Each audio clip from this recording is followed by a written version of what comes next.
Good evening, everyone. Yeah.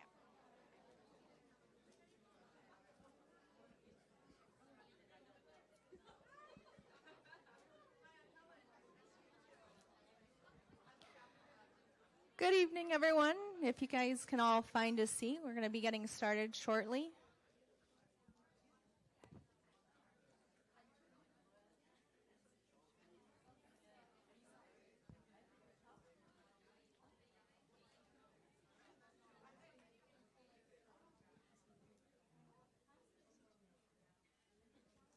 Alrighty. Hi, everyone. My name is Anissa Lopez, and welcome to the Office of Supervisor Holly J. Mitchell's Racial Justice Learning Exchange Book Club discussion on Crying in H Mart by Michelle Zauner. Once again, my name is Anissa Lopez. I'm a co-lead for our Office 2024 RGLE team and a Hilton Fellow for Supervisor Mitchell's team, the Homelessness Portfolio. Thank you. Just want to say that I am excited for today's discussion. I really enjoyed the book. I believe it's beautifully written, and I brought up so many memories of cooking with my loved ones, specifically for me, making Mexican rice with my grandma in middle school, learning how to fold dumplings with my husband's grandma, asking my suegra which cheese to buy at the grocery store, and then FaceTiming my dad for the appropriate fish at Ranch 99. So I want to thank everyone who was able to make it out tonight and who is attending in person and those attending virtually. I want to acknowledge that we have retired LA Fire Chief Deputy Emil Mack and LA County Fire Chief Julie Kim as our panelists. They're sitting up here. And our LA County Library Director, Sky Patrick, who will be moderating. I also want to thank Masao W. Satao's Library Manager, Travis Hernandez. Saw him earlier. Oh, he's in the back. For allowing us to use and collaborate this space. I want to shout out to the students who are here on a cross-cultural exchange from the cities of Yeongju and Cheongju. This highlights the work that we're doing for cultural awareness. And later this year, students from LA will be going to Korea as well. I also want to thank Chief Maroney for being here and Director of Consumer and Business Affairs, Rafael Carabal. And then thank you to our SC2 commissioners who are here. So for today's agenda, we're going to begin with remarks from Supervisor Holly Mitchell. Then we'll go into a panel discussion about the themes of the book with room for some questions and answers from our panelists. And then we'll go into the opportunity to engage in our human library activity before ending with a call to action from our other team member, Pamela Leo. So before we begin, I'd like to review some housekeeping rules. Today's discussion may be a little bit tough for some folks. There is a big theme of grief in the book. And so we do have grief counselors on site. Please utilize them as a resource if necessary. And I encourage you to take a break, step away from your screen if you need to, if you're tuning in virtually. And I want to shout out that the grief counselors do have a room reserved in the back if you need it by the end of this discussion. So some other things, bathrooms are located in the far left corner, and then food and drinks are right behind you. We also have translation services, ASL interpreter, and then we have our translators, Alex and Sun. So thank you to them. And then as a part of RJLE, can we switch slides? Sorry. As a part of RJLE, we want to take the opportunity for learning about government systems. We want to take a moment to share a distinction between county and city jurisdiction. Generally, counties are responsible for social services like DMH, DHS, sorry, the acronyms are just crazy in the county, and cities for municipal services, local streets, and infrastructure. And for our unincorporated areas, the county is both. So it's important for our team to increase the tools constituents have to engage with government, whether elected officials or agencies. And for those of you that live in the unincorporated community, Supervisor Mitchell is your local representative. And next, I'll be sharing our LA County's land acknowledgement. The County of Los Angeles recognizes that we occupy land originally and still inhabited and cared for by the Tongva, Tatuyuviam, Serrano, Quiche, and Chumash peoples. We honor and pay respect to their elders and descendants, past, present, and emerging, as they continue their stewardship of these lands and waters. We acknowledge that settler colonization resulted in land seizure, disease, subjugation, slavery, relocation, broken promises, genocide, and multi-generational trauma. This acknowledgement demonstrates our responsibility and commitment to truth, healing, and reconciliation, and to elevating the stories, culture, and community of the original inhabitants of Los Angeles County. We are grateful to have the opportunity to live and work on these ancestral lands, and we are dedicated to growing and sustaining relationships with Native peoples and the local tribal governments, including, but not in particular order, the Fernando Tataviam Band of Mission Indians, Gabrielino Tongva Indians of California Tribal Council, Gabrielino Tongva San Gabriel Band of Mission Indians, Gabrielino Band of Mission Indians, the Quiche Nation, San Manuel Band of Mission Indians, and San Fernando Band of Mission Indians. So thank you once again to everyone who came out, and thank you to our Team Mitchell RGLE Book Club staff for organizing this wonderful event. And now I'm going to pass it on to Supervisor Mitchell.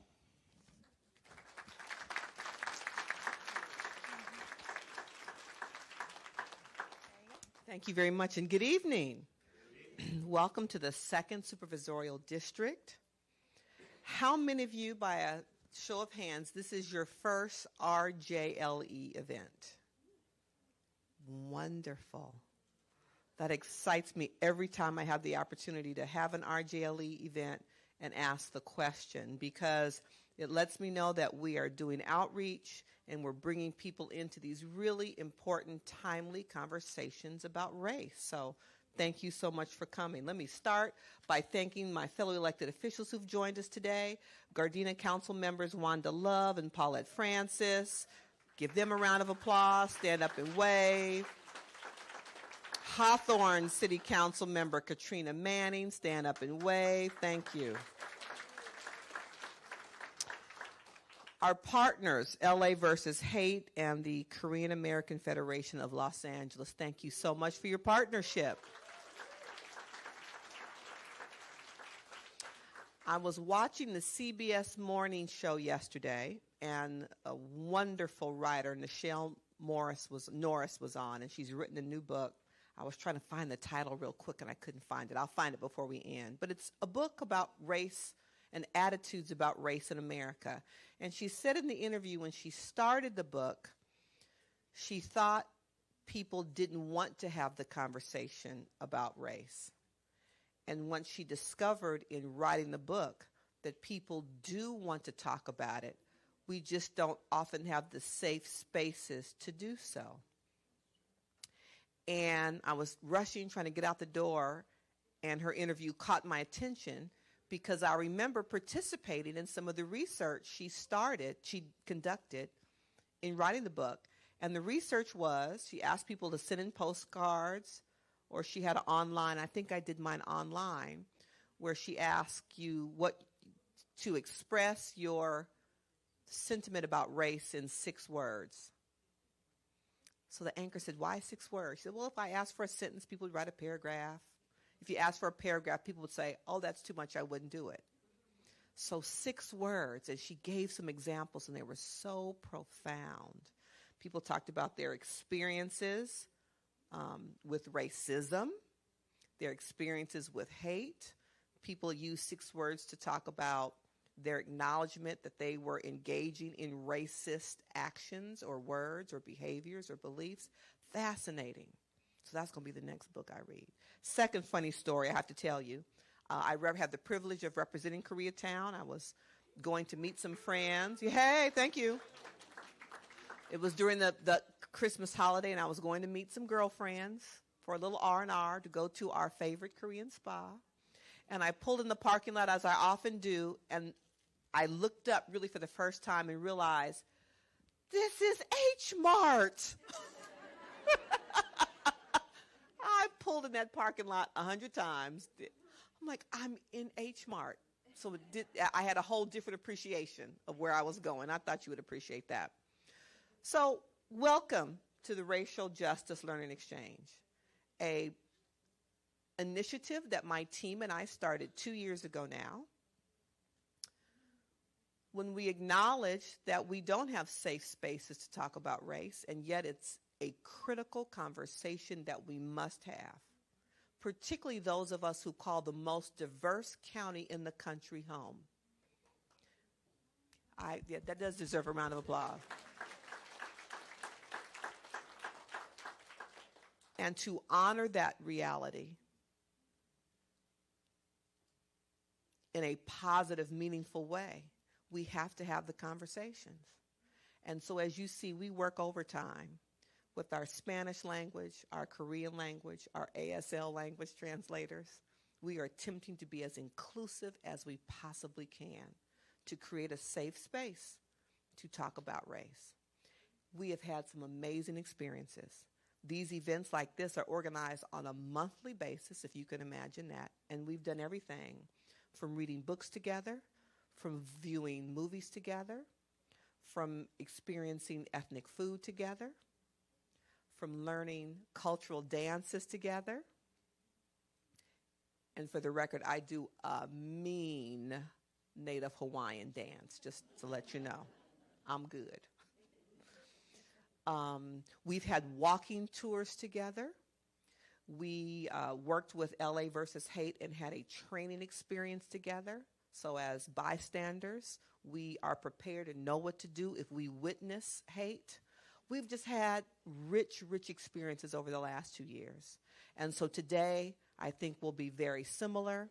I hope that we exceed your expectations and you exceed your own expectations in terms of what you learn, perhaps the emotions and feelings you'll tap into, and hopefully the new sensitivity and relationships that you'll foster.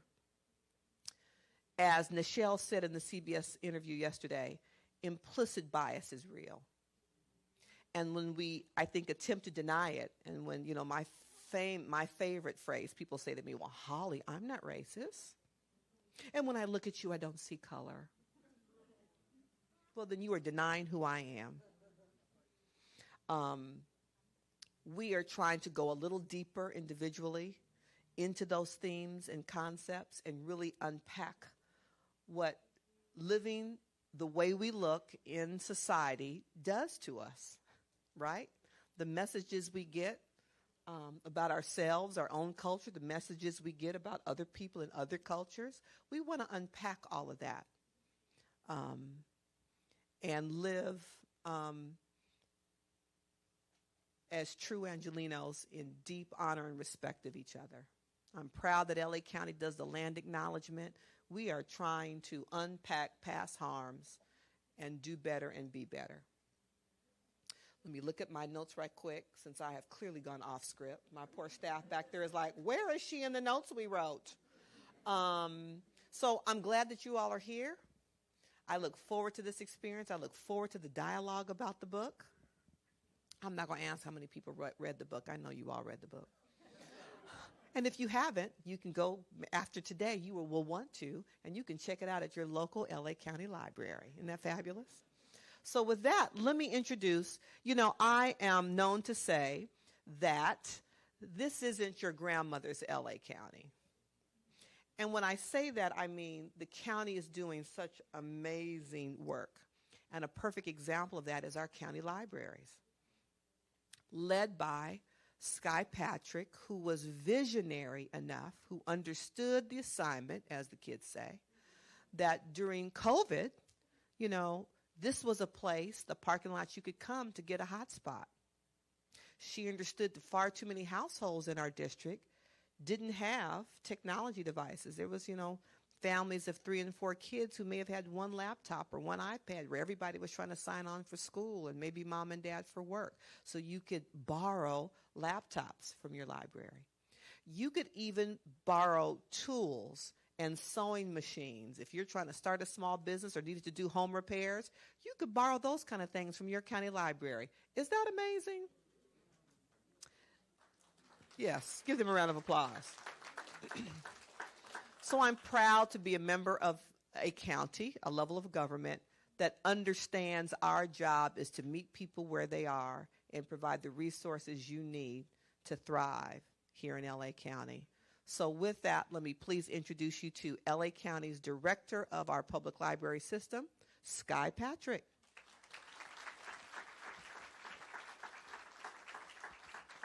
I appreciate you. Thank you, Supervisor Mitchell. Good evening. It's hard to follow Supervisor Mitchell, wouldn't you say? So much sincerity. My name is Sky Patrick, as she's mentioned, and I am really thrilled to be here tonight to host this event at one of our gorgeous and newly renovated libraries, Massasoit. So thank you for being here. We certainly hope that you enjoy this conversation tonight, learn something, share something, and then ultimately we become a better society in a better LA County because of it. So without further ado, I'm going to bring up our panelists. We have, I'm so sorry, let me get my notes here.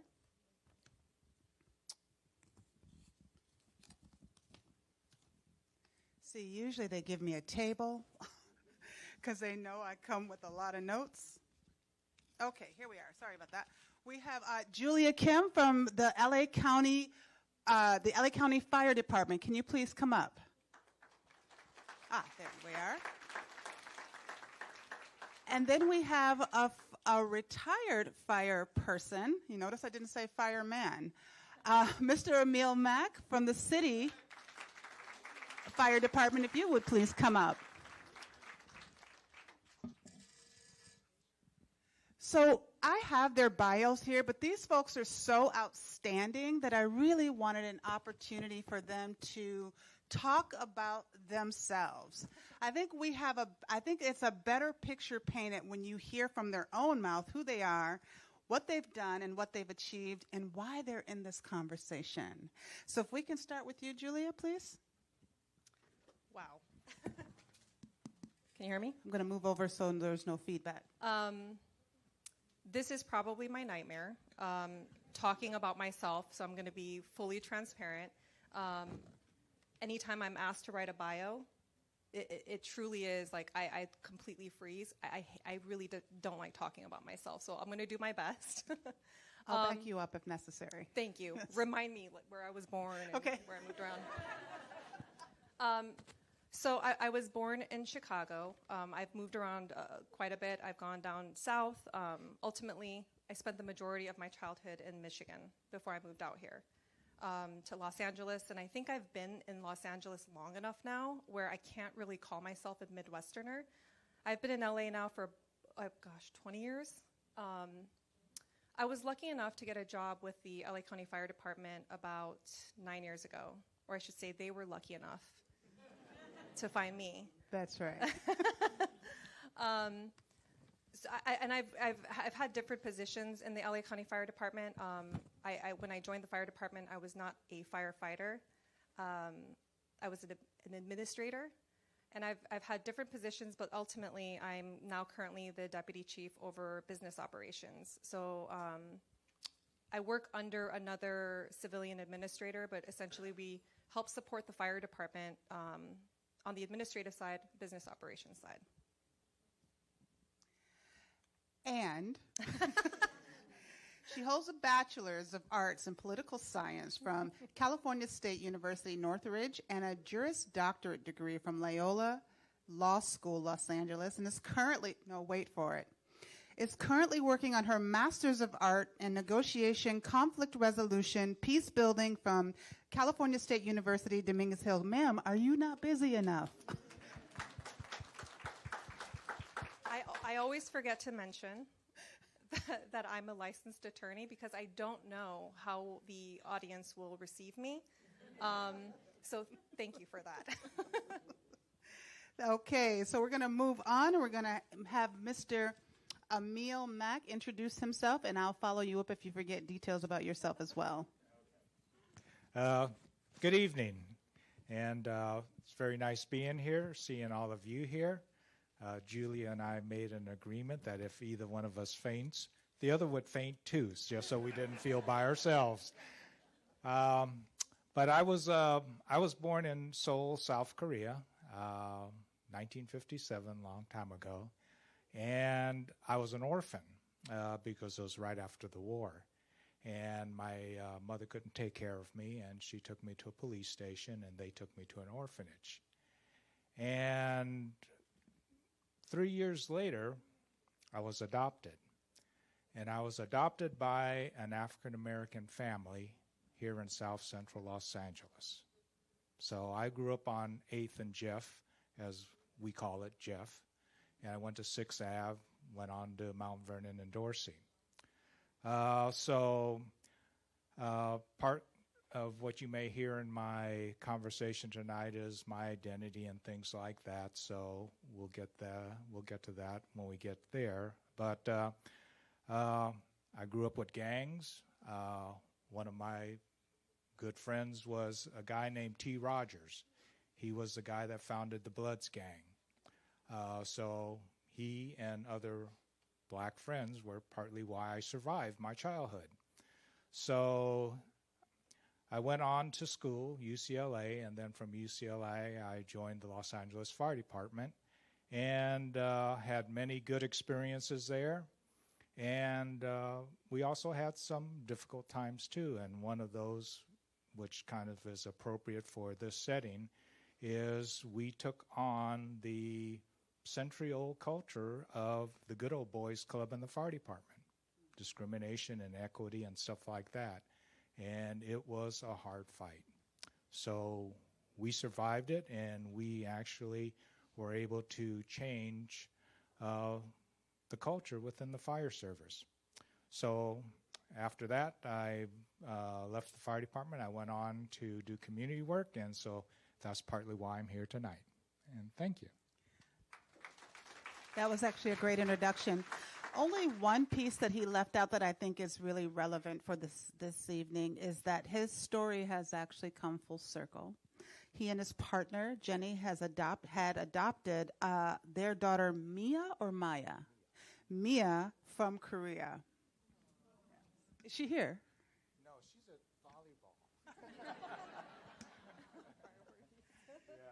Yeah. Okay, let's get into this conversation a little bit. And then I think I don't think we mentioned, but we also have later on, and I'll talk about this a little bit, Dr. Wong, who will be hosting the Human Library in the back room, in the community room. And I'll talk a little bit about that because I hope you're just as intrigued as I was the first time I heard of the Human Library a couple of years ago. So we'll introduce that. We'll socialize that for you a little bit later.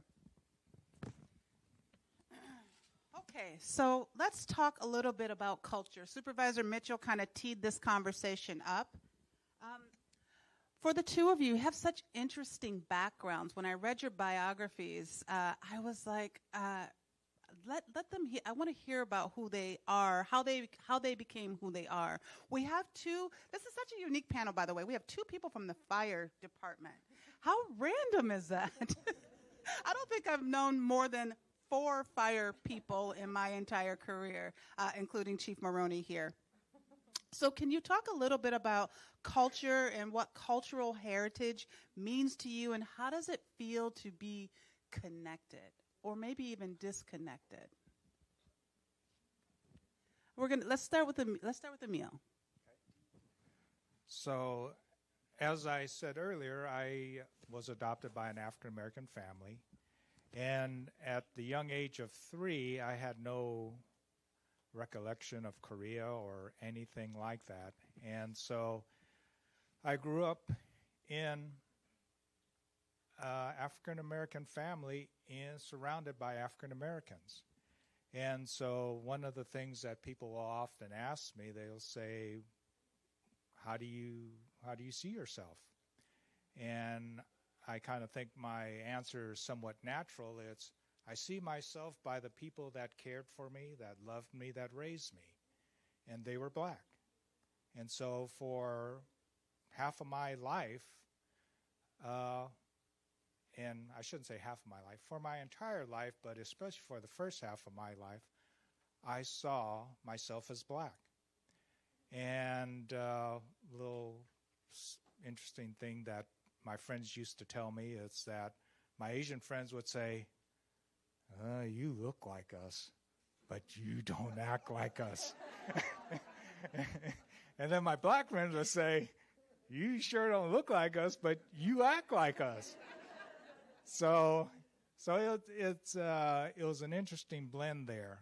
But so everything in my life, especially when it goes back to this book and the author talks about what she identifies with and remembers from her childhood, to me is black. I remember the Creole cooking that my grandmother, who the only Korean word I brought with me from Korea was hominy. And I called my American black grandmother hominy. And it stuck. And that's the only Korean word I knew for, again, most of my life.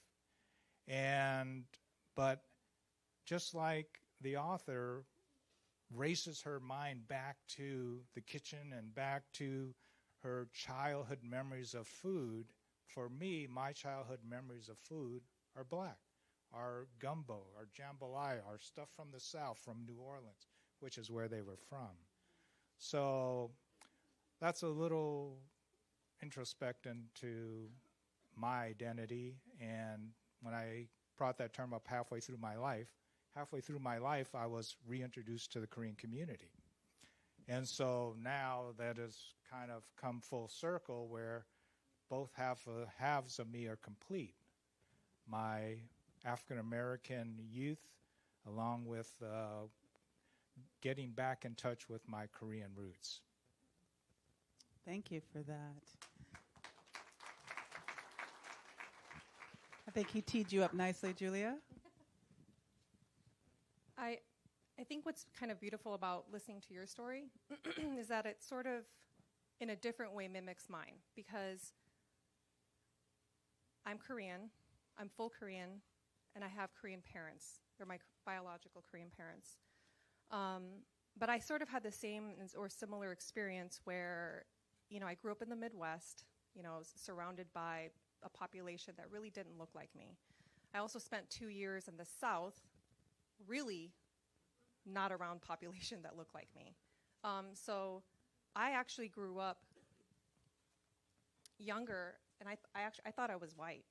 And it wasn't until other kids pointed out that I wasn't like them that I started to recognize that I wasn't white. But very similarly, like I had the feeling, I had the experience of my friends would say, "You don't look like us, but you sound like us." When we talk on the phone, I sound just like one of them. But when I would go to Korea, visiting family members, I would get, "You look like us, but you don't sound like us." And almost that I wasn't like one of them, because even though I'm Korean and my parents were Korean, there was a little bit of shame in the fact that I couldn't speak Korean fluently. I knew just enough to order food and alcohol,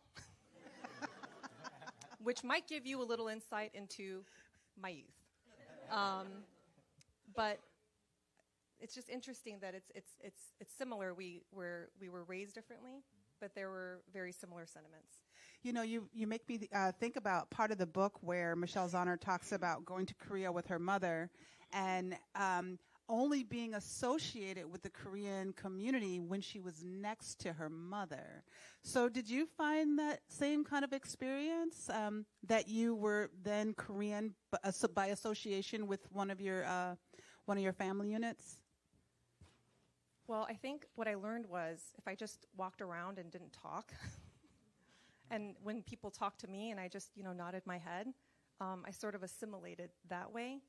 But my experience in Korea was very different. The 2 of the 3 times that I traveled to Korea was with my father. And that was a whole other different experience, because this probably dips into some other areas that we would be talking about. But I wasn't really raised traditionally. I was raised traditionally in certain ways, but in other ways I was not. So, the first time I went to Korea, I'm 13 years old. I'm eating at the table with other men, surrounded by men. All the women in the family were nowhere to be seen because they're all in the kitchen. I'm unaware of the disconnect because I'm 13 years old and I'm just thinking about eating. But it wasn't, and I was there for a month, but it wasn't, I think a couple weeks into it, and I recognized, where's my cousin? Where's my aunt? So the women or young girls can't sit with men for dinner? Is that what I'm understanding? I think it's probably different now, but for me growing up, in my family, it was very much traditional where the women didn't eat with the men, and they didn't eat until the men ate. So really, it was the men ate first, and the women remained in the kitchen, where I didn't recognize that disconnect because I was eating with the men. But that was where, again, culturally, it was a little bit different for me because my father allowed that, and I didn't know that that was different and that I was being treated differently. It might be why I'm a little spunky today, because I didn't recognize that I was not supposed to be this way. But yeah, so I would say that my experience in Korea was very different just because of who I was with. My father gave me access to areas of Korea that I probably wouldn't have gotten access to just because I was a young woman. Yeah. You make me think about just this whole panel, myself included, about this interesting, sort of confluence of communities and culture. And for me, it's not the same as the two of you, but there's certainly a level of code switching that I have had to learn in terms of assimilation from Black community to other communities, and particularly someone in my role. So I definitely associate myself with your comments, although it's a little bit different. I wanted to talk a little bit about how this book discusses the complications of being mixed race and multicultural and the tension that can sometimes come up. Both of you sort of alluded to it, but can we talk a little bit about how that your identity or maybe lack of a Korean identity, is it still on? Okay. How that sort of translated during your time growing up. So you're in the Midwest, you're here in South Central Los Angeles, formerly known as South Central Los Angeles. I think it's called South Central at this point. Can we talk a little bit about that sort of that place, that conflict of belonging but being othered simultaneously? So for me, and I think maybe there's kind of two ways of thinking. One is the kind of path that I had which really wasn't to think about anything. I'm kind of stupid that way. I don't think much. But it really wasn't, I needed to know what I am. I knew who I was. I'm a Korean adoptee. I knew my parents were Black. I knew most of our friends were Black. So I didn't spend a great deal of time pondering, what am I? I think some people do. And so there's two paths that people travel on that issue. And because I didn't really spend a great deal of time focused on what am I, but living the life that I had, I think that propelled me through most of my life.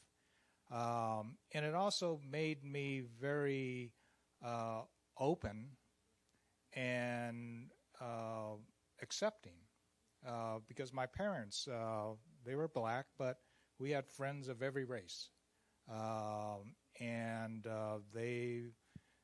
they always, even though they felt discrimination and things like that, and I heard the stories when I was small, they didn't burden me with it, but they always encouraged me to move forward.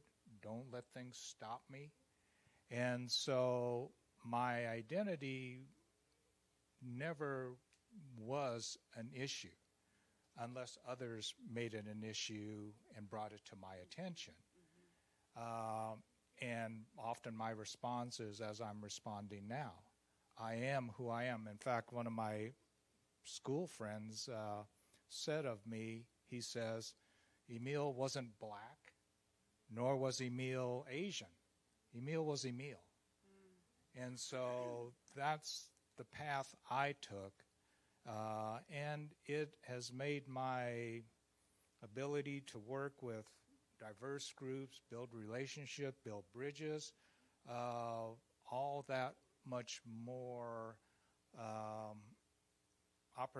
taking the opportunities.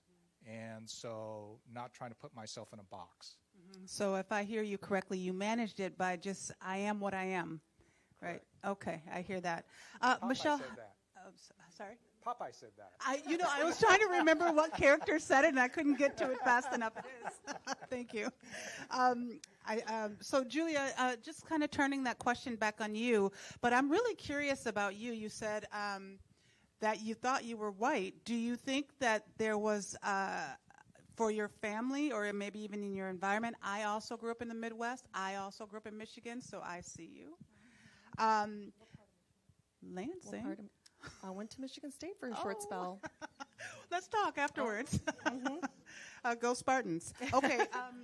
Do you feel like there was sort of an unspoken expectation that you assimilate and become part of that community by your parents or by, the Midwest community? Or was there any sort of reason that you felt white other than just not seeing other Koreans?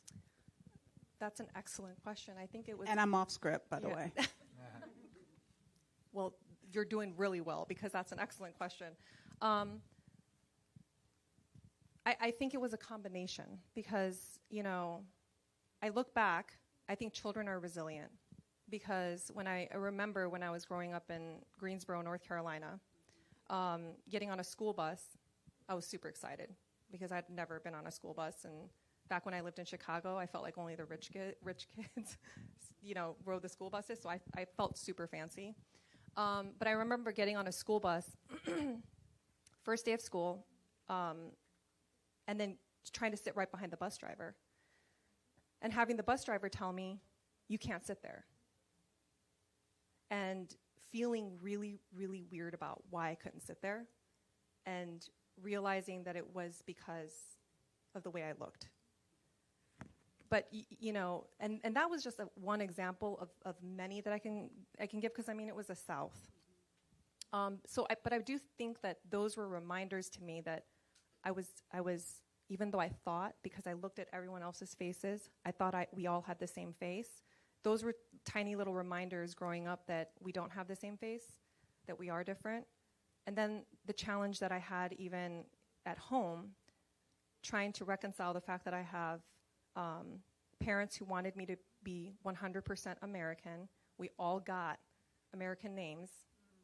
Julia, Susie, Andy. Shout out to my siblings. I don't know why I'm saying that. I don't know. They're probably not even watching. That's just how we are, super supportive of one another. But even my parents took on American names. Seung-ho and Young-suk became Stephen and Diane. But it was, for me, a constant pull-push. It was assimilate, speak English perfectly, don't speak English with an accent. Oh, but then, when you come home, serve your brother. And that was I don't understand this. But again, in the book, the author really delved deep into her relationship with her mother.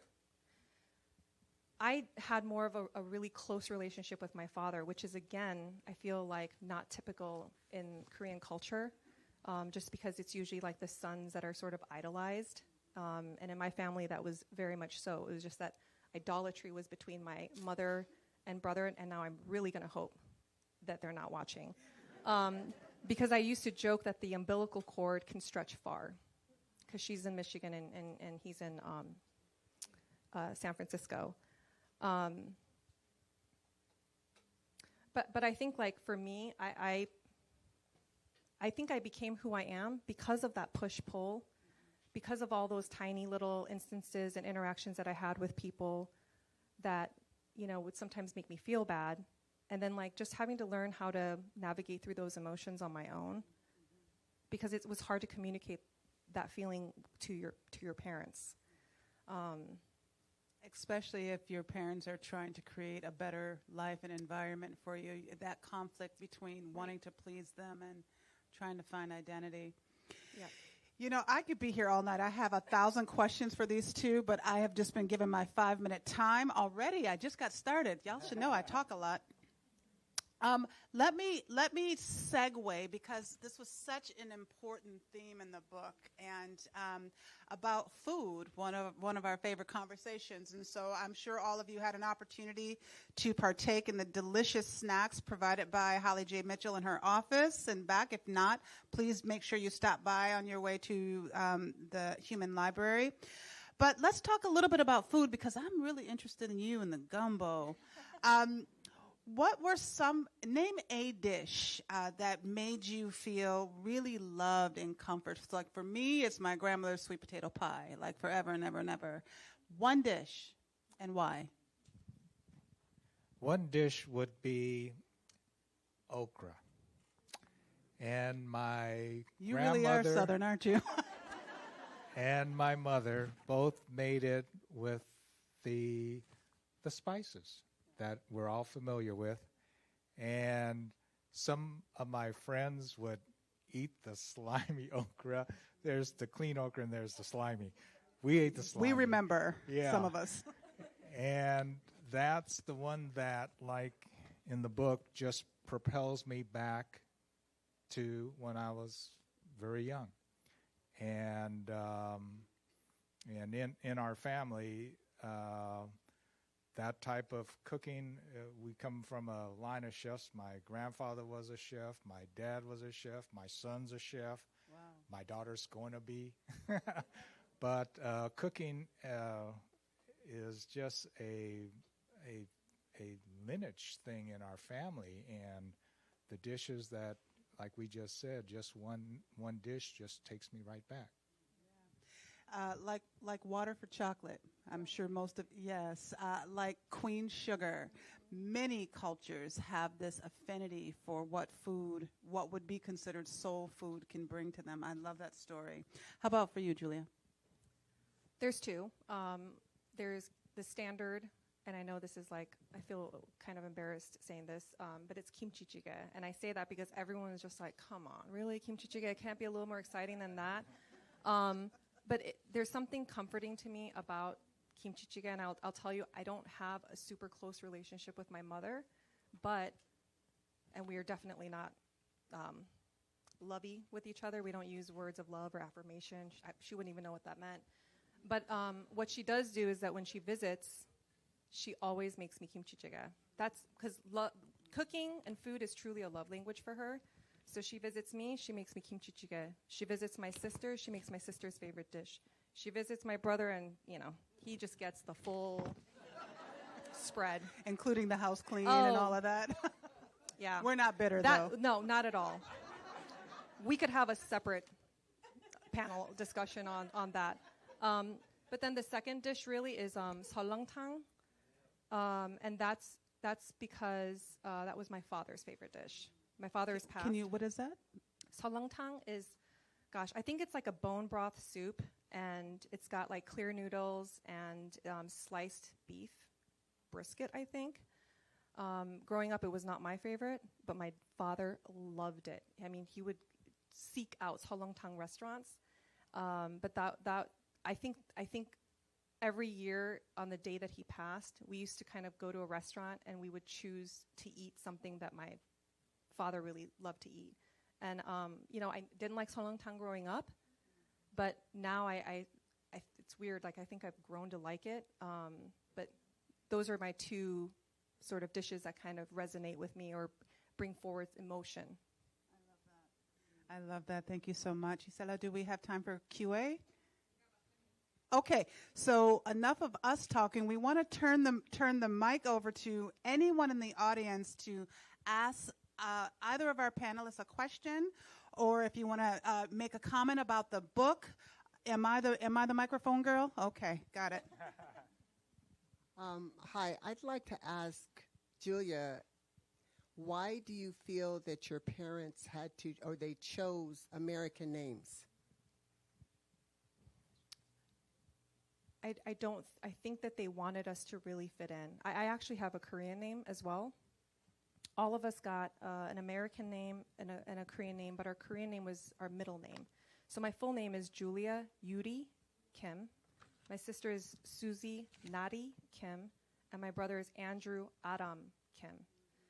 growing up, I was happy for my American name, just because I've seen, the snickering and sometimes the bullying that can come from having, not a standard typical name.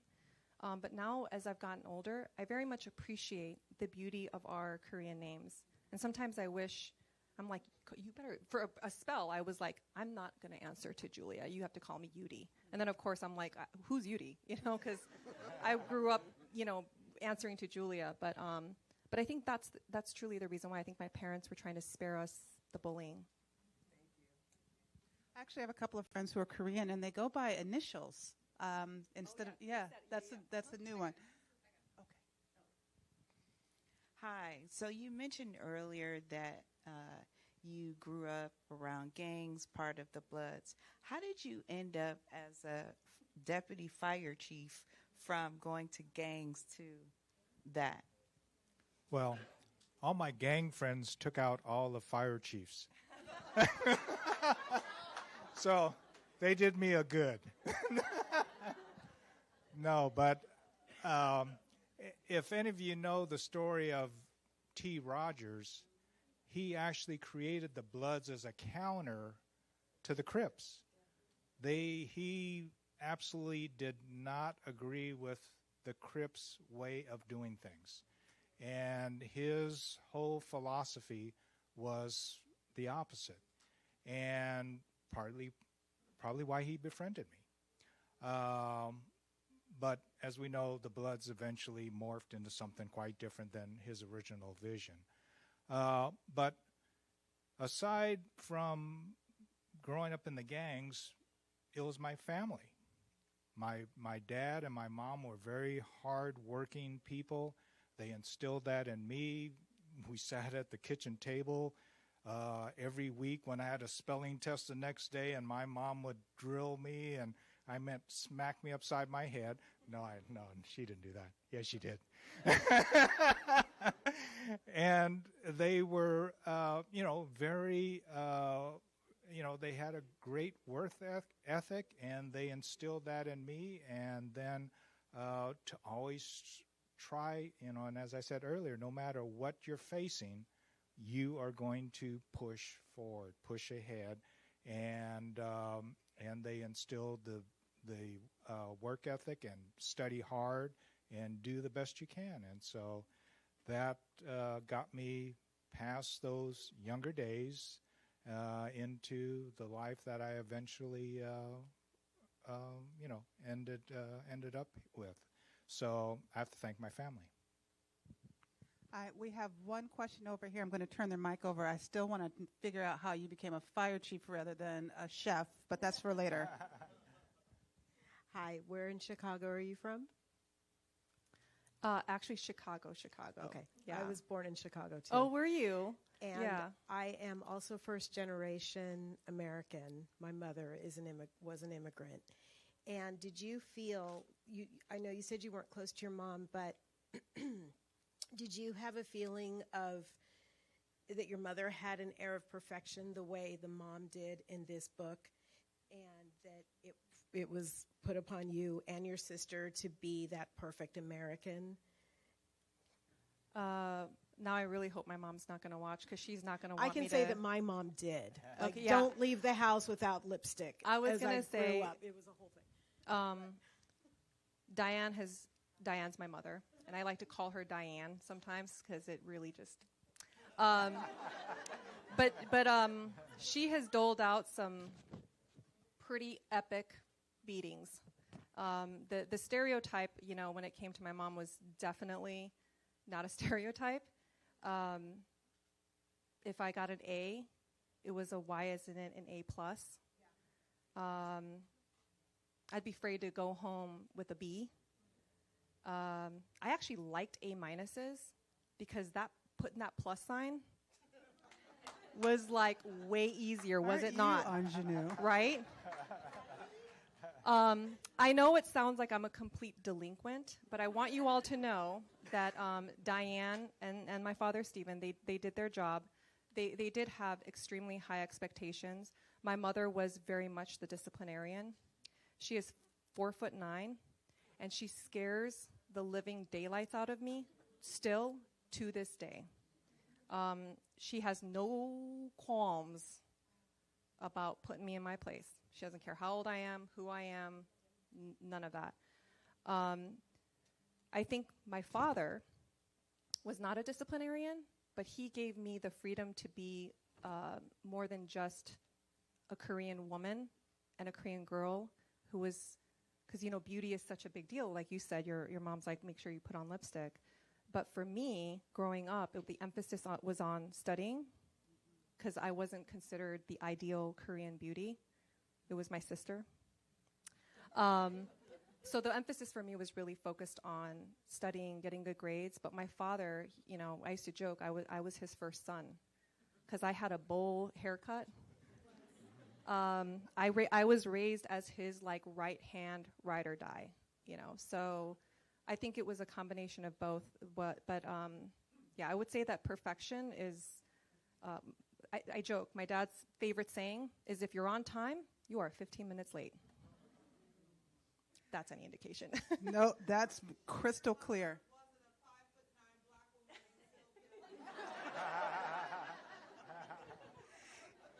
You know, I think there's so much more. This is such a rich conversation. I know that we have to move on. And Sky, if you want to do a 1-minute wrap up for each of you, you can.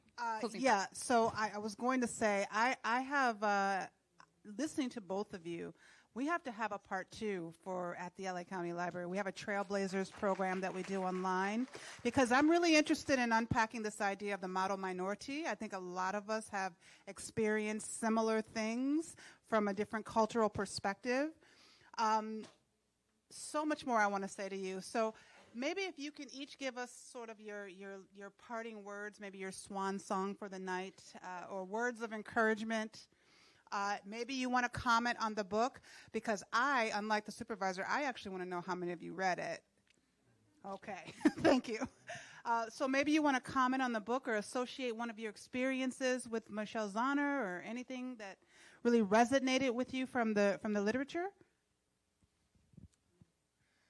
I think the thing that I walked away with is the author, after her mom had passed, and remembering all the things the difficulties that they had as a mother-daughter. I think we all have that as children with our parents. And unfortunately, when they pass, it's when we realize that. And we truly then, we remember some of the bad stuff, but the good stuff is what really overwhelms you. And then you get that tinge of regret. And that, why couldn't I have been a better son, a better daughter? And it's a message to everyone. It's, you may have difficulty with your parents. They may have difficulty with you. But you are family. One day, one of you is not going to be here. And don't let the regret happen then, that you can try to do something, just a little nice word a day, or just thank you, mom or dad, or whatever it may be. But just take that little thing that you can do something while they're here that you can also remember later in your life when they're not. That's perfect. That's perfect. Julia? I mean, I think for me, because I was not as close to my mother growing up. I mean, obviously we had a real challenging relationship because I was not a model minority child. I mean, it's weird to say that because, you know, I'm an attorney and she kind of got what she want. You got what you want, Diane. But I will tell you that the road to get here was ugly. I was a black sheep. I did some pretty terrible things in Michigan. I'd like to go under an alias, if at all possible sometimes. But one of the things really that this book did for me is actually I began to appreciate my mom more, because since my father passed away, in my mind, he's become like this paragon of virtue. And let's be real, he really wasn't. He just is in my mind and in my heart. But when I read this book, it really made me think about and examine my relationship with my mother. That even though I'm not as close with her as like my brother, and I never will be, because it's Andy Kim. Andy Kim. Not salty at all. No one thought so. No. Yeah, no. I've, several thousands of dollars worth of therapy has said I've accepted that I am the third favorite child in the Kim family. But it's that notion of the connection to your culture and your heritage through food is huge for me. I am not a cook. Again, not a stereotypical, Korean. I don't like cooking. I'm also terrible at cooking. You would ask me to never cook. But when I have to cook, and if I want something Korean, you will 100% find me in H Mart, and I will 100% be on the phone with Diane as she helps navigate me around the shopping mart. So that's actually what it made me. It made me think back on that and really reevaluate my relationship with my mother, and that even though I don't have the same relationship with her as I did with my father, she is still Diane Kim, a 4'9", super scary lady, who did a hell of a job in making me the person that I am. And I can't even talk about the notion that she might not be here anymore, because I'm not an emotional person, and I am not about to get emotional here. But I think that's really what it made me do, is really think about myself, my relationship with my mother, and having that appreciation for her, truly. That is a perfect wrap. So one of the things that we didn't have an opportunity to get into is the profound grief in the book of losing someone so close to you. And then all of the things, all of the cycle with 7 stages of grief that the author goes through, and ultimately she comes out on the other side of her grief and feels more empowered. Because of that, Dr. Wong is here someplace in the back, and she has provided some assistance here for anyone who might need to have a grieving moment, well, grief counselor. We do have some available. We have them in the back. They'll raise their hands. So please feel free to utilize that service. And if this book or if any of these stories brought up something for you, Supervisor Mitchell and Dr. Wong have provided some services for you. In addition to that, we're going to segue to our next part of the event, which is the human library. So a human library is a narrative tool used to allow individuals to tell their